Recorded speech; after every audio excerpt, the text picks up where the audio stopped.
on ne peut pas dire quelles sont à sa voix. On entend Dieu par sa parole, on entend Dieu d'une certaine manière, Dieu m'a dit mais il ne nous a pas dit. On est un peu confus quand on veut dire Dieu m'a dit. Moïse, lui, il a entendu Dieu. Et il descend, il va voir son beau-père, Jéthro. Vous savez, c'est l'homme le plus riche de la Bible. Jéthro.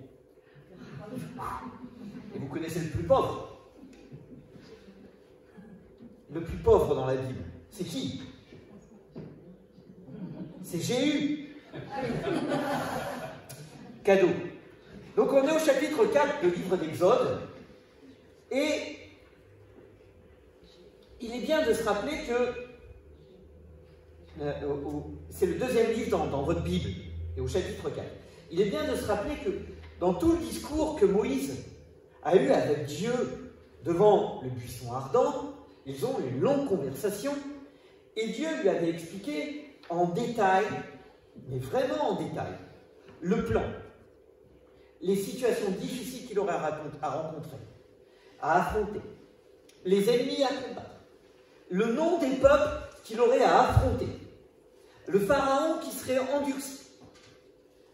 Tout avait été donné par Dieu en détail. Dieu lui avait montré, lui avait même dit, regarde ce bâton, jette-le. Le bâton, il jette le bâton devient un serpent, il lui dit maintenant reprends le serpent redevient un bâton, il met sa main dans le feu, elle ne brûle pas. Plein de signes. Vous savez, ces signes qu'on demande à Dieu quand on a des décisions à prendre. Moïse a fait pareil. Et à chaque fois, Dieu a répondu. Et il descend de la montagne. J'espère que vous êtes au chapitre 4, parce que maintenant je vais lire. Verset 18. Moïse s'en alla. Et de retour auprès de Jéthro, son beau-père, il lui dit, « Je vais aller rejoindre mes frères qui sont en Égypte et voir s'ils sont encore vivants. » Moïse, c'est pas ce que tu as convenu avec Dieu. C'est pas ce que Dieu t'a dit. Dieu t'a pas dit d'aller en Égypte pour voir si les Hébreux étaient encore vivants. Il t'a dit d'aller les délivrer. Que enfin Dieu voulait intervenir et qu'il allait se servir de toi. Non, Moïse, c'est pas ce que tu viens d'entendre de Dieu. Je dois partir et retourner voir mes frères, vers mes frères hébreux qui sont en Égypte et voir s'ils sont encore en vie. On pourrait se dire, Moïse, il ment.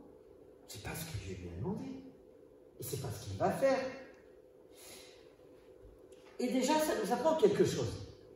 C'est qu'on peut vivre un moment incroyable avec Dieu. Avoir eu ce qu'on appelle une théophanie, une révélation forte, une manifestation forte de la présence de Dieu. Et ça nous est peut-être déjà tous arrivé. Moi, ça m'est déjà arrivé. Ça ne veut pas dire que j'ai vu Dieu, je n'ai pas vu un buisson ardent, mais il y a des choses parfois où on sait, là, comme ça, devant nos yeux, on sait que c'est Dieu qui intervient. Ça ne fait aucun doute. Et on en est un peu tremblant parfois. Notre journée, elle est un peu chamboulée. Pas un peu, beaucoup chamboulée. Heureusement, ça ne nous arrive pas tous les jours. Quand je dis heureusement, c'est parce que ça dégage un tel taux d'adrénaline, de telles émotions, que pour rester concentré, continuer à vivre son quotidien, bizarrement, d'avoir vécu une manifestation flagrante de la présence de Dieu, ça ne nous aide pas forcément à rester les pieds sur terre. Et à faire ce que Dieu nous demande en plus. Mais Moïse a vécu ce truc incroyable. On aimerait tous se dire, ah, si j'avais vécu ce que Moïse avait vécu, je serais rempli de confiance, moi. L'efficacité du buisson ardent chez Moïse est tout relatif. Hein. On est dans une sphère de doute chez Moïse. Et d'ailleurs, ça va se voir au fil de l'eau, au fil de l'histoire. Il va souvent revenir se plaindre.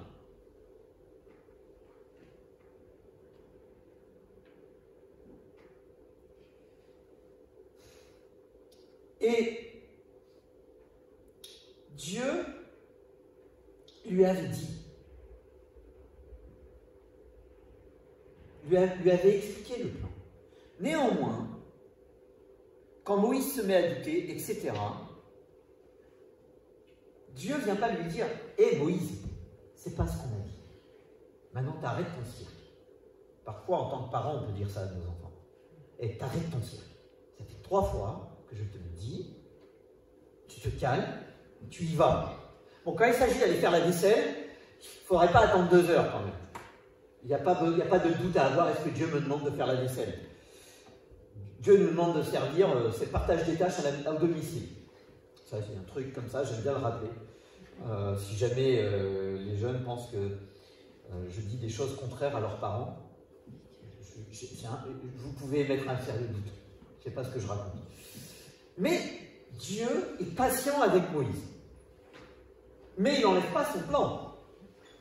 Il lui redit au verset 29, attendez, chapitre 4, j'ai dû me tromper de verset.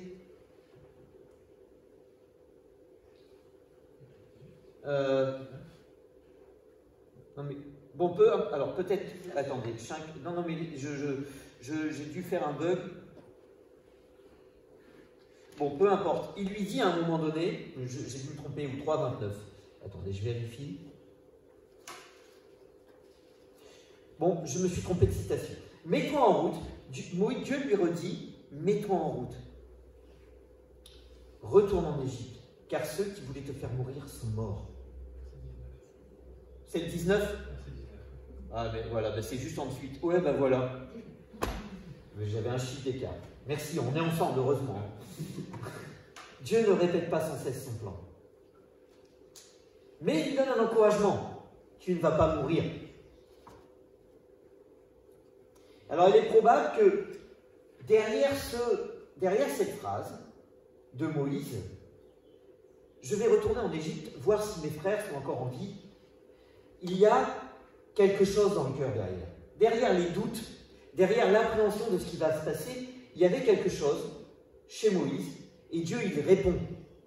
Il ne répond pas à ses phrases apparentes, il va chercher c'est Moïse qui lui fait peur, et il lui dit directement, ceux qui en voulaient après ta vie sont morts. Vas-y, vas-y.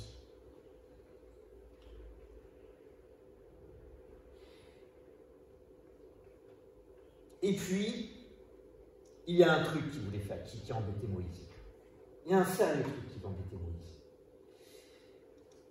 On fait une petite marche arrière, et cette phrase qui a été le début de la longue conversation et qui ne sera finie que plusieurs chapitres plus tard, alors même qu'il sera en route.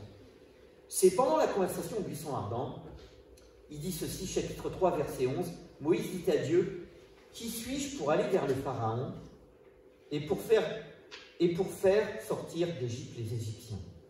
Pourquoi Moïse répond ça? Parce que juste avant, Dieu lui dit, « Va, je t'envoie vers Pharaon, fais sortir d'Égypte mon peuple d'Israël. » Et dans ces 2 phrases, on voit le problème de Moïse. Le problème de Moïse, ce n'est pas de libérer les Égyptiens. Le problème de Moïse, ce n'est pas que Dieu le fasse. Le problème de Moïse, ce n'est pas les Israélites. Le problème, ce n'est pas le Pharaon. Il y a un petit truc qui est embêtant dans « je t'envoie ». Juste un tout petit truc. Vous savez ce que c'est? C'est le petit T apostrophe. Et il lui dira « envoie qui tu voudras ». Et ça commence par « qui suis-je » ? Je. Et ça répond à « je t'envoie ». Avec quoi je vais y aller?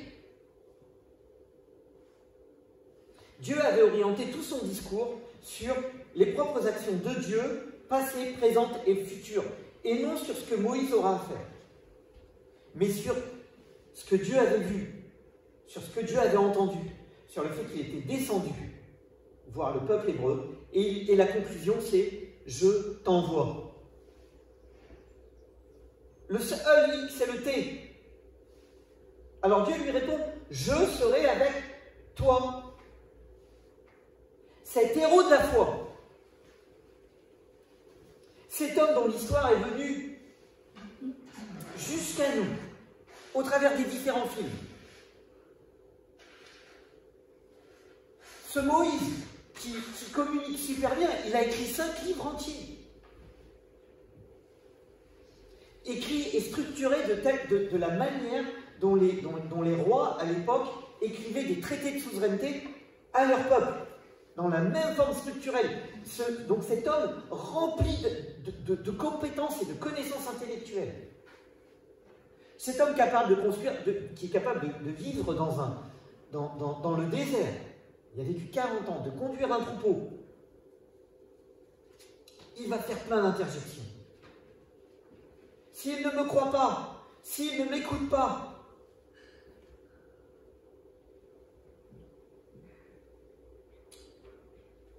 Moïse a en tête son échec.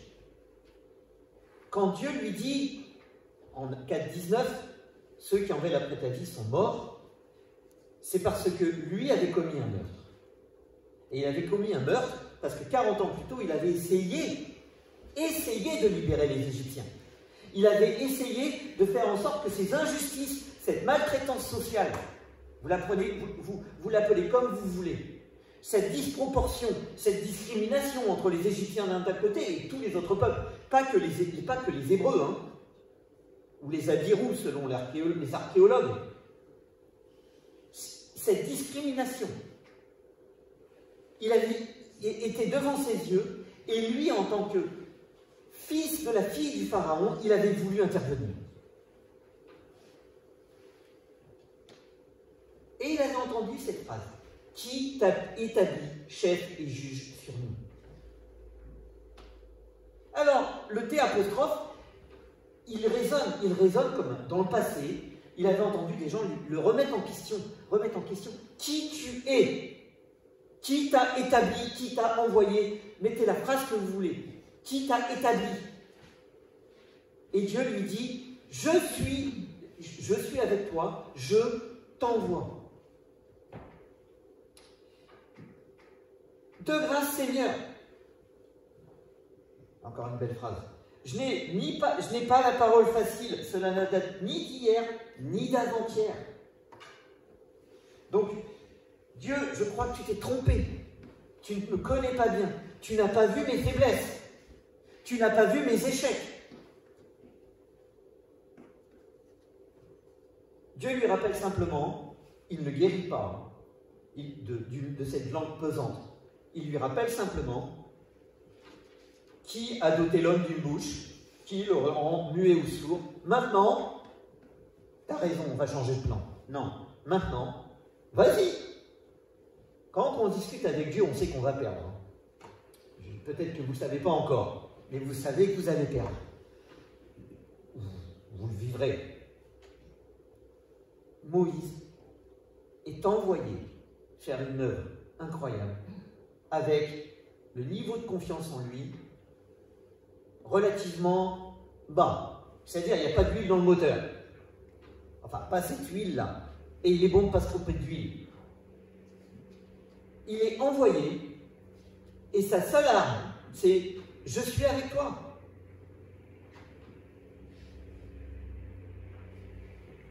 Il aurait peut-être aimé un « Ah oui, c'est vrai, Moïse, j'y avais pas pensé. Je vais trouver quelqu'un de plus compétent. »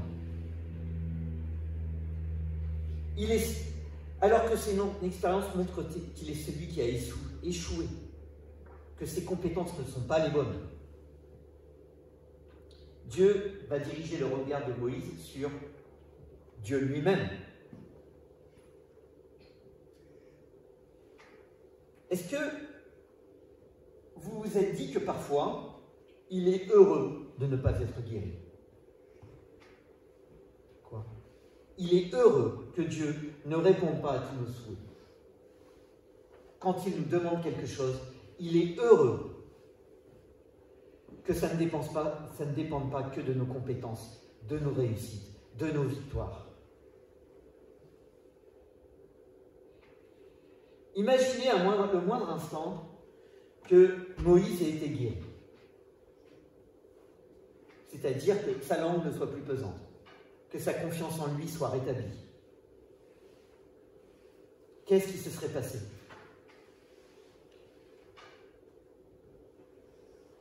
Qu'est-ce qui se serait passé?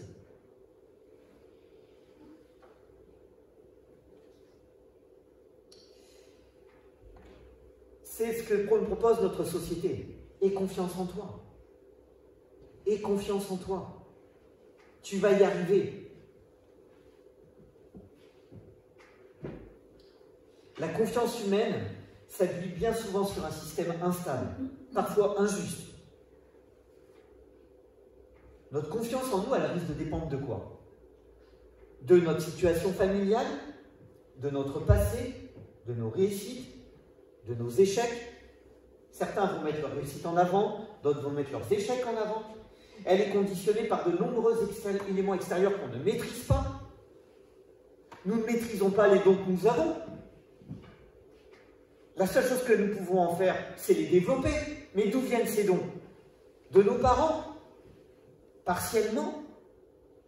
Partiellement? À la loterie de l'ADN, quand les deux cellules se mélangent, on ne sait pas lesquelles vont sortir gagnantes. Hein. J'aurais pu faire 1m55. Ma maman fait 1m50. Ma sœur fait 1m50. Bon, j'ai eu de la chance. Je sais pas. Mais j'ai eu très peur. Le jour où ma sœur faisait 1m50 et moi 1m51, et alors que j'avais 2 ans de plus qu'elle, ma confiance en moi était très très faible.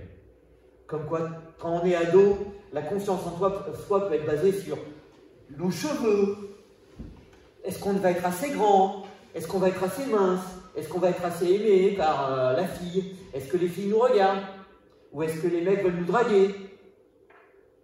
J'ai été collégien et lycéen et je crois que la nature humaine n'a pas changé. La façon de faire est peut-être un peu différente, mais non. L'esprit de compétition. Et pourtant, j'ai un certain esprit de compétition qu'il faut toujours faire taire. Pourquoi je devrais me comparer aux autres? La confiance en soi entraîne la comparaison par rapport à l'autre. Elle va être basée sur ça. Est-ce que je suis meilleur que l'autre? La discrimination est 2 doigts derrière. Hein. Il y a juste un pas à faire entre je suis meilleur que l'autre, donc je vais bien. Ça se traduit par je méprise l'autre. Tout part de la confiance en soi. Réfléchissez. Il se peut même que vous soyez des personnes confiantes, car Dieu vous a béni dans plusieurs de ces points. Mais il suffit d'un grain de sable. Un seul grain de sable pour que toute la machine s'enraye. Un échec inhabituel. Vous tombez des nues. Et selon votre niveau de caractère, qui ne dépend pas que de vous non plus, il va falloir combien de temps pour remettre en marche la machine? La fébrilité s'est installée. Et quand vous êtes plus fébrile, la fois d'après, face à la même situation, l'échec est à 2 doigts. Vous vous rappelez de votre ancien échec.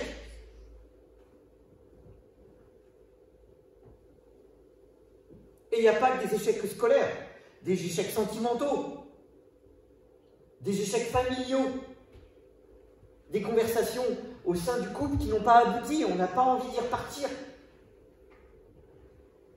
Dieu ne nous demande pas d'être d'accord, il nous demande d'être unis. Et unis ne veut pas dire d'accord. Je suis navré de vous faire tomber de votre échelle. Dans le couple, unis ne veut pas dire être d'accord sur tout. Quand Jésus prie pour que ses disciples soient unis, c'est-à-dire qu'ils soient unis en relation avec le Père. Au sein de l'Église, la seule unité qu'on a à réclamer, c'est celle-ci. C'est unis en lien avec le Père par le Fils, au travers de l'action du Fils par le Saint-Esprit. Le relisez Jean 17. Je pourrais prêcher dessus, la prédication est courte. Mais peu importe. Sur quoi basons-nous notre confiance? Je vous assure que quand les gens me disent « j'ai confiance en toi, tu peux y arriver », ça ne me donne absolument pas envie d'y aller. J'y vais pas, ça ne m'intéresse pas. C'est pas que ça ne m'intéresse pas parce que je veux entendre autre chose. C'est juste que les désaccords, les difficultés vont venir perturber cette confiance en moi. Et je sais bien que à la moindre difficulté, ou selon le niveau de difficulté, je ne vais pas repartir. Je vais m'arrêter à un moment donné. Et ça va tous nous arriver.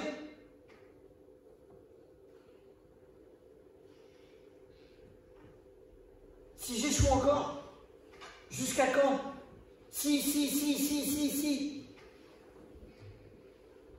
Dieu ne va pas répondre à Moïse, j'ai confiance en toi. Il va lui dire, je suis avec toi. C'est tout. Notre confiance, elle ne va pas être basée sur nous, mais sur le fait que nous sommes en train de faire ce que Dieu nous demande de faire. Le reste va être générateur de doute.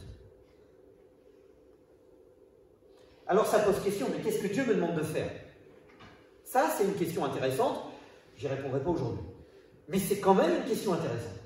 Parce que quand je finis par être convaincu que c'est ce que Dieu me demande de faire, et que j'y vais, quel que soit ce qui va arriver, quel que soit ce que les gens vont me dire,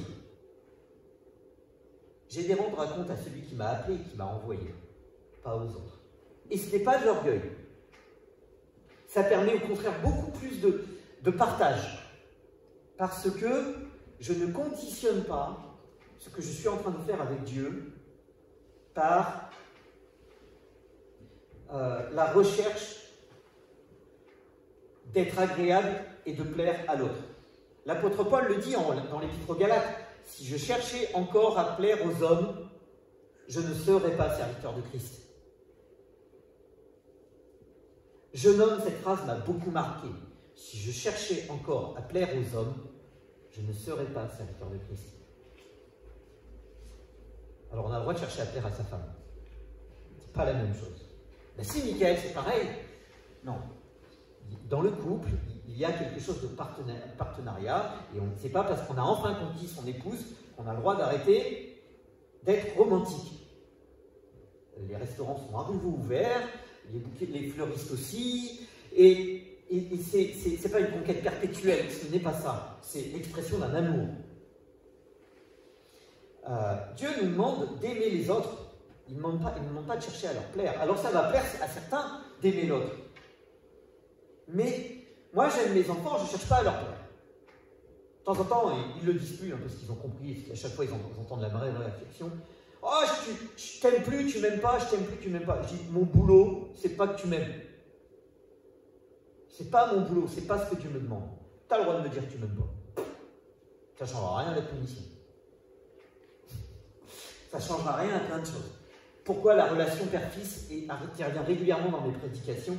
Parce que Dieu est notre Père. Et il nous parle pareil parfois. Dieu ne cherche pas à nous plaire, il veut nous montrer qu'il nous aime. Il est avec nous. Il est avec nous dans les moments difficiles. Et on peut regarder au bagage, et c'est important de se dire, mais quel bagage j'ai pour faire ce que Dieu me demande? Au boulot. Dieu me demande d'être une lumière. Mais bon, vu mes compétences. À la maison, dans mon voisinage, dans une association quelconque. Qu'est-ce que Dieu me demande de faire là où je me trouve? Qu'est-ce qu'il me demande de vivre là où je me trouve? Alors vous êtes peut-être comme moi que vous regardez énormément à vos faiblesses, ou vous seriez tenté de vous vanter. Il y a un passage de l'apôtre Paul, donc c'est après Jésus-Christ. Ce texte, comme on dirait certains, il déchire. Je vous le lis. Si je voulais me vanter, je ne serais pas un insensé, car je ne dirais que la vérité. Mais je m'en abstiens. Car ce que je désire éviter, c'est que l'on se fasse de moi une idée supérieure à ce que l'on peut déduire de mes actes et de mes paroles. Donc en gros, il laisse les gens regarder ce qu'il dit et ce qu'il fait. Examinez-moi! D'ailleurs, parce que ces révélations étaient extraordinaires, il parle des révélations qu'il avait eues, lui, personnellement, entre lui et Dieu. Il avait vécu une sorte de buisson ardent.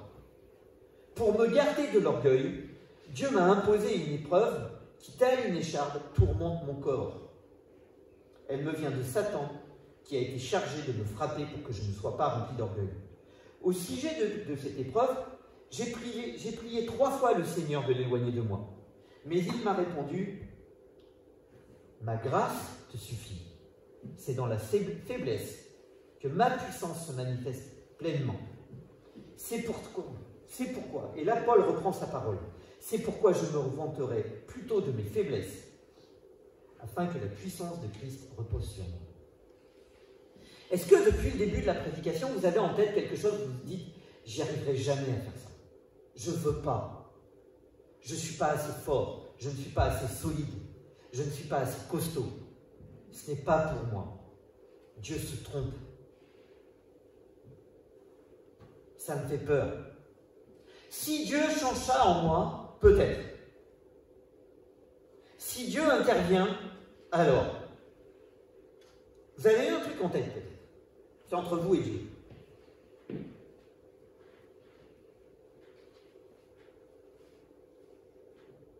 Paul dit que son écharpe et ses faiblesses. Faiblesse ne veut pas dire péché, faiblesse veut dire faiblesse. Je me vanterai plutôt de mes faiblesses, afin que la puissance de Christ repose sur moi. Et c'est comme ça qu'on s'épanouit. En se vantant de nos manquements, de nos failles, de nos imperfections, de nos faiblesses. Et pas dans cette confiance en soi qui n'a qu'une direction, la destruction intérieure, à moyen terme, ou la destruction de l'autre. C'est sûr que vous n'entendrez pas ça aujourd'hui dans la société civile, ni dans les médias, ni nulle part ailleurs. Je me vanterai plutôt de mes faiblesses. Moïse a dû partir avec ses faiblesses. Paul a œuvré magnifiquement avec ses faiblesses. 2 personnes incroyables. Vous voyez Paul très fort quand vous lisez la Bible, et vous le trouvez parfois peut-être même arrogant quand vous lisez ses lettres. Parce qu'on a l'impression qu'il est dur, qu'il est costaud, qu'il est solide. C'est qu'il y a certains passages que vous lisez de travers. Alors. Quand il dit qu'il arrive, quand il arrive dans certaines villes parfois remplies de crainte et de tremblements. Oui, il est plein de vigueur quand il s'agit d'annoncer la parole et de tenir ferme et de planter les talons quand il s'agit de s'opposer aux pharisiens ou aux gens qui ont une forme de christianisme ultra-légaliste. Il plante les talons et il remet la grâce devant les yeux. Mais il est fragile. Malgré tout, je crois qu'il a marché plus que n'importe qui. Au niveau du podomètre, c'était un super-héros. Hein. Vous voyez ce que je veux dire, le podomètre? C'est ce qui compte le nombre de pas. Vu les trajets qu'il a fait à pied ou en bateau, on a rarement entendu qu'il était à cheval. Et lui, il parle de quoi? De ses faiblesses. Il semblerait que c'était une écharpe dans les yeux qui l'empêchait de bien faire, de voir clair, de voir précisément, d'écrire. Et pourtant, il a écrit la moitié du Nouveau Testament avec cette écharpe dans les yeux. Si c'est ce que la tradition nous dit est vrai.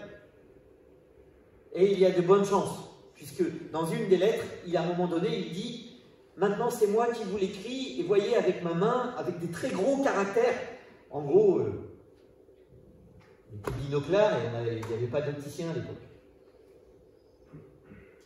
Et c'est Dieu s'est servi de cet homme, à moitié aveugle, pour écrire la moitié du Nouveau Testament.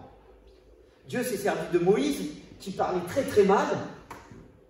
En tous les cas, il dit la langue pesante, ça bafouille. Pour écrire les 5 premiers livres du Nouveau Testament, de l'Ancien Testament, la loi.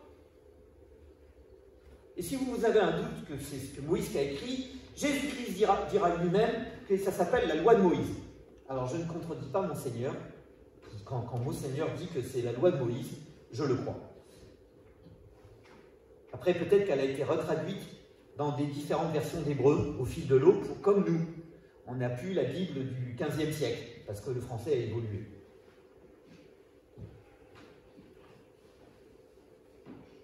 Et en plus du fait que Dieu soit avec nous, je voudrais conclure sur ça. Il y a quelque chose que Moïse avait fini par saisir. Et il le dit 40 ans plus tard, à la dernière génération, avant lui de laisser ce peuple partir avec Jésus. Et il leur dit à eux, et ça c'est un trésor, si l'Éternel s'est attaché à vous et vous a choisi, c'est nullement parce que vous êtes plus nombreux que les autres. Vous pouvez dire meilleur, plus grand, plus fort, plus beau. En fait, vous êtes les plus petits de tous. Mais c'est parce que l'Éternel vous aime et parce qu'il veut accomplir ce qu'il a promis par serment à vos ancêtres. C'est parce que l'Éternel vous aime et qu'il va tenir sa parole. Et il va faire ce qu'il a promis.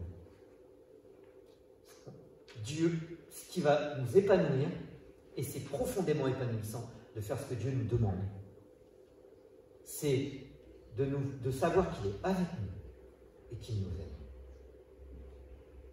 Et c'est franchement de sérieux ça. Je prie, et puis après, je voudrais vous proposer quelque chose.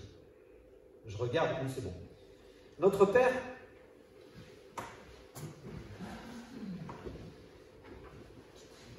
c'est un texte qui me perturbe encore parfois, parce que en me rappelant certaines de mes conversations cette semaine et certains de mes choix, je me suis aimé à douter en relisant cette prédication sur est-ce que je me suis appuyé sur ce que tu voulais ou sur mes peurs pour décider.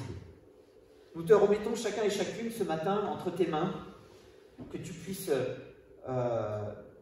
tant au niveau de la louange qu'au niveau du message leur rappeler que tu es un Dieu puissant et rempli d'amour et que tu veux être avec nous. Nous te remettons entre tes mains ce que